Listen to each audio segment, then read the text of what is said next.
Hello friends, मेरा नाम जगविंदर है। चलिए इस सेशन में हम जानते हैं ऑफलाइन एड्रेस बुक के बारे में।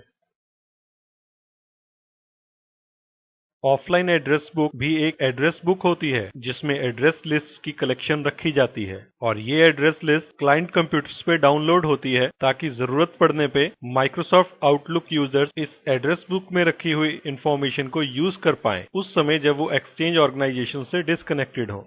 तो ऑफलाइन एड्रेस बुक ऐसी एड्रेस बुक्स होती हैं जो हमारे क्लाइंट कंप्यूटर्स पे डाउनलोड हो जाती हैं और माइक्रोसॉफ्ट आउटलुक यूजर्स जो हैं वो इन एड्रेस बुक्स को यूज करके अपना काम कर सकते हैं उस समय जब वो नेटवर्क से या एक्सचेंज ऑर्गेनाइजेशन से कनेक्टेड ना हो। Exchange server 2010 offline address book files को कंप्रेस फॉर्मेट में लोकल शेयर के ऊपर प्लेस करता है। चलिए सीखते हैं एक्सचेंज सर्वर 2010 में ऑफलाइन एड्रेस बुक कैसे क्रिएट की जाती है। ऑफलाइन एड्रेस बुक क्रिएट करने के लिए एक्सचेंज मैनेजमेंट कंसोल में माइक्रोसॉफ्ट एक्सचेंज ऑन प्रेमिसेस को एक्सपेंड किया, उसके बाद ऑर्गेनाइजेशन कॉन्फ़िगरेशन को एक्सपेंड किया और मेल बॉक्स को सिलेक्ट किया। तो देखिए यहाँ पे एक टैब है ऑफलाइन एड्रेस बुक, इसको सिलेक्ट करते हैं या फिर एक्शन पेन में भी हमारे पास ऑप्शन होती है न्यू ऑफलाइन एड्रेस बुक। आप यहाँ से भी new offline address book create कर सकते हैं या फिर ऑफलाइन एड्रेस बुक टैब को क्लिक करके यहाँ पे राइट क्लिक करके new offline address book create कर सकते हैं। इसे सिलेक्ट करते ही एक विजार्ड आपके सामने आ जाएगा जहाँ पे आपसे ऑफलाइन एड्रेस बुक का नाम पूछा जाएगा। हम इसका नाम रखते हैं न्यू OAB या कुछ भी नाम जो आप रखना चाहें। Offline address book generation server के बारे में आपको बताना पड़ेगा, आप ब्राउज करें और जितने भी हमारे पास मेल बॉक्स सर्वर होंगे वो यहाँ पे उनकी लिस्ट आपको डिस्प्ले हो जाएगी। हमारे एनवायरनमेंट में एक ही सर्वर है जो मेल बॉक्स सर्वर की तरह एक्ट कर रहा है, EX1। हम इसको सिलेक्ट करते हैं और ओके को प्रेस करते हैं। यहाँ पे हमारे पास दो और ऑप्शंस हैं जिसमें से पहली ऑप्शन कहती है कि include the default global address list. तो डिफॉल्ट ग्लोबल एड्रेस लिस्ट इस ऑफलाइन एड्रेस बुक का पार्ट बन जाएगी, यानी कि जो उसमें एड्रेसेस रखे हुए हैं वो इस ऑफलाइन एड्रेस बुक के लिए भी अवेलेबल होंगे। अगर आप डिफॉल्ट ग्लोबल एड्रेस लिस्ट को यूज ना करके कोई एक्स्ट्रा एड्रेस लिस्ट को भी ऐड करवाना चाहते हैं तो आप यहाँ से इस ऑप्शन को सिलेक्ट करके ऐसा कर सकते हैं। इसके लिए आप यहाँ पे ऐड बटन को क्लिक कीजिए और जितने भी एड्रेस बुक्स आपके एनवायरनमेंट में अवेलेबल हैं वो यहाँ पे आपको डिस्प्ले होंगी। इसमें से किसी को भी सिलेक्ट कीजिए और ओके को प्रेस कर दीजिए। इसके बाद नेक्स्ट बटन पे क्लिक कीजिए। नेक्स्ट पेज पे आपको डिस्ट्रीब्यूशन पॉइंट के बारे में आपसे पूछ रहा है।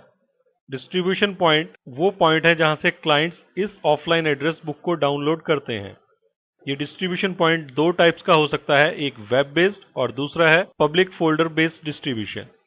Web based distribution point virtual directories को यूज करता है जबकि public folder distribution point exchange public folders को यूज करता है। आउटलुक 2007 और आउटलुक 2010 के क्लाइंट्स वेब बेस्ड डिस्ट्रीब्यूशन से इस ऑफलाइन एड्रेस बुक को डाउनलोड कर सकते हैं। जब हम एक्सचेंज सर्वर 2010 इंस्टॉल करते हैं तो अपने आप से एक web based distribution point create हो जाता है और वहां से हमारे आउटलुक 2007 और उसके बाद के क्लाइंट्स इस फाइल को डाउनलोड कर सकते हैं। जबकि आउटलुक 2003 या उससे पहले के क्लाइंट्स के लिए आपको public folder distribution point create करना पड़ेगा। तो अगर आप वेब बेस्ड डिस्ट्रीब्यूशन को एनेबल करना चाहते हैं आप इस बटन को सिलेक्ट कीजिए और वर्चुअल डायरेक्टरी के थ्रू इसको डिस्ट्रीब्यूट करने के लिए ऐड बटन पे क्लिक कीजिए।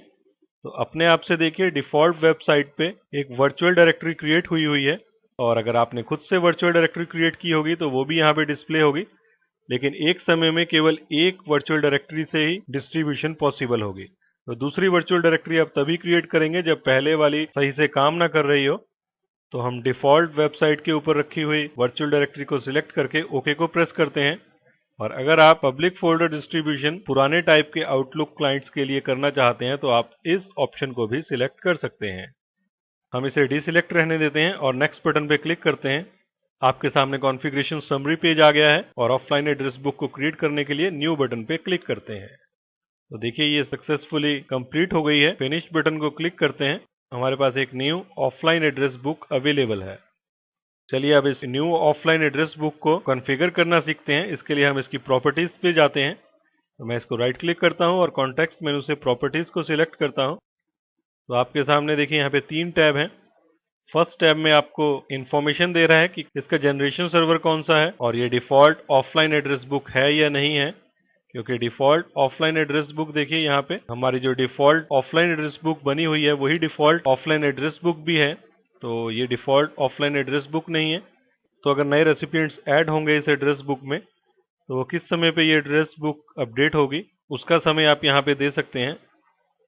एड्रेस लिस्ट टैब में आप जो पहले से ग्लोबल एड्रेस लिस्ट और दूसरी एड्रेस लिस्ट को आपने ऐड किया हुआ है उसमें आप चेंजेस कर सकते हैं, और डिस्ट्रीब्यूशन में वेब बेस्ड डिस्ट्रीब्यूशन को एडिट कर सकते हैं और पुराने आउटलुक क्लाइंट्स के लिए सपोर्ट को भी एनेबल या डिसेबल कर सकते हैं। तो इस सेशन में हमने सीखा कि हम एक न्यू ऑफलाइन एड्रेस बुक कैसे क्रिएट कर सकते हैं और क्रिएट करने के बाद हम उसको कैसे कॉन्फ़िगर कर सकते हैं। तो इस सेशन में इतना ही। Thanks for listening.